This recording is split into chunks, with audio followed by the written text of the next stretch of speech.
Kasama niyo pa yung anak niyo dyan sa loob? Nakakasama niyo pa ba? Yes, Mr. Chair, salamat po. Okay, so okay naman yung kanyang kapansanan. Ano ba siya? Medyo ano siya ngayon? May diagnosed with dyslexia, ADHD, and may bipolar Okay. depression po, Mr. Chair. So yun yung mga karamdaman na na-diagnose sa kanya. Yes, Mr. Chair. Okay. During the time that you were DGM of PCSO, do you remember that you have appointed several members of your family? Yes, Mr. Chair. How many?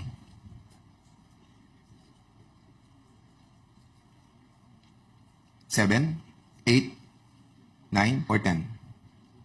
Mr. Chair, referring to the appointment po na hired sa PCSO and paid by PCSO. Whatever, yeah, position, appointed as secretary, or More or less whatever. 5. I'm sure more than 5, Mr. Chair. Seven. Yeah. And one of those is your daughter. Am I correct? You appointed her as confidential agent. Yes or no? Yes, Mr. Chair. You appointed your daughter who is sick as a confidential agent. And do you know the meaning of a confidential agent? Yes, Why did you Mr. appoint Chair. your daughter if she's sick? Mr. Chair, during that time, ang diagnosis lang po sa kanya is dyslexia. Yeah, you told us. That is actually And what's the reason why you yeah, appointed hindi her? naman po ibig sabihin mentally ano po ang dyslexia. Lumabas lang po yung bipolar niya after I left PCSO. Okay. Do you know the qualifications of confidential agent? Yes, Mr. Chair. What there are the must be qualifications trust. of confidential agent? Tell me. Someone you could trust on I will matters. tell you the qualification of a confidential agent. 1, a bachelor's degree in criminal justice. 2, may experience siya. Previous experience in law enforcement. Meron ba siyang experience sa law enforcement? Your daughter? I'm not aware of that. You're not aware. You're together with her for 23 years. Hindi ka aware No. kung meron siyang experience sa law enforcement? Meron ba siya? Wala o meron? Wala. None, Mr. Oh, Chair. correct.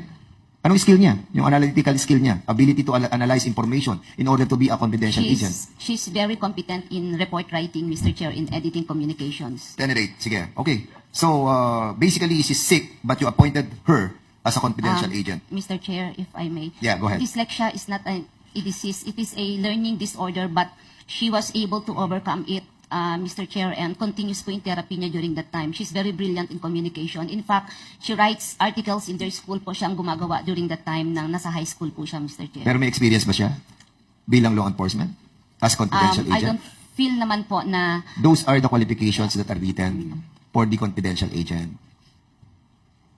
Okay. How about Marie Luis Sejorales? Yung first cousin mo? yes, Mr. Chair. Okay. She was also in PCSO, correct? Yes, Anong Mr. position ang Chair. lagay mo sa kanya? I think she was appointed as a nurse, Mr. Chair. Okay. So, siya rin ang lagay mong in charge sa mga pagkain doon, correct? No, Mr. Chair. Hindi mo siya nilagay? No, sir. I will be asking the... can we ask the official of the PCSO to be in here? Si attorney...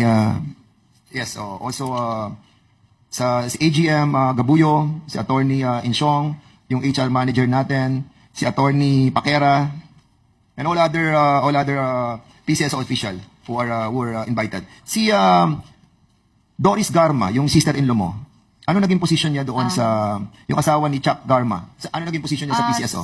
Sa admin po siya. Sa admin. Nailagay ko po siya sa Okay. admin po. Si Mr. Howard Chair. Mansan, yung iyong first cousin sa mother side, saan mo nilagay? Consultant po sa IT, Mr. Chair. We have invited also Howard Mansan. Andito ba si Howard Mansan? Can we ask him to be present in here as well? Very important tong si Howard Mansan, ha? Consultant siya ng IT. Mother side, first cousin ni GM Garma.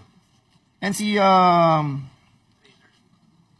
yung asawa ni Howard Mansan, did you appoint her? She's my private secretary, Correct. Mr. Si Chair. Irene Mansan. Yes. So she was also present or appointed as a official of the PCSO. How about yung asawa ng first cousin mo na si Emmy Ubales? Yes, Mr. Chair. I She was also hired her. appointed? Yes, Mr. Chair. Okay. And how about Junjun Ubales? He was Nakadetail detailed sa to iyo. be a security, Mr. Si Junjun Chair. Ubales ay ang first cousin mo who was detailed sa PCSO. Yes, Mr. Chair. Yes. So how many how about andyan ba si Emmy Ubales? We have invited her as well, Mr. Chair, to be a part of this hearing.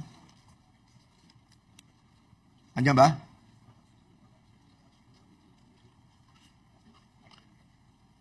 GM Garma, don't you think it's quite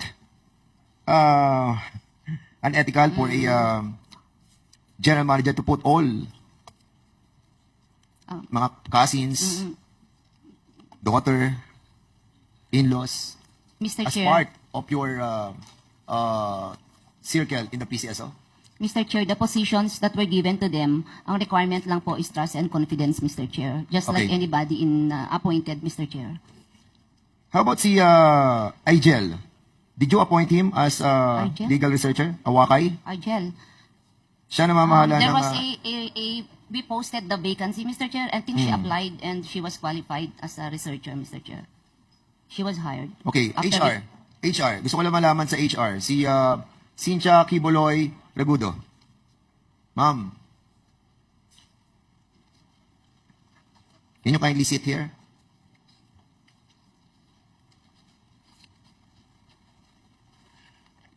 Yes po, Mr. Chair.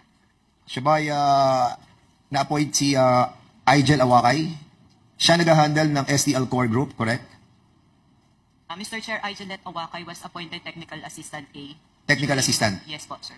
But what is his position in the operation of the STL Core Group? With regards to her position sa SCG po, I am not aware of that, Your Honor. Hindi po kayo aware. Hindi po, because hindi naman po nanggaling But sa HR. siya ay technical assistant, Yes po. appointed. Why not si Tony Galileo ang na-appoint bilang legal research? Bakit a certain job order in the position of Igel ang na-appoint doon? Miss Awakay applied for that position, Your Honor, and he was accepted based on merit. Sige, okay. Because we will be dealing this in the next hearing, no?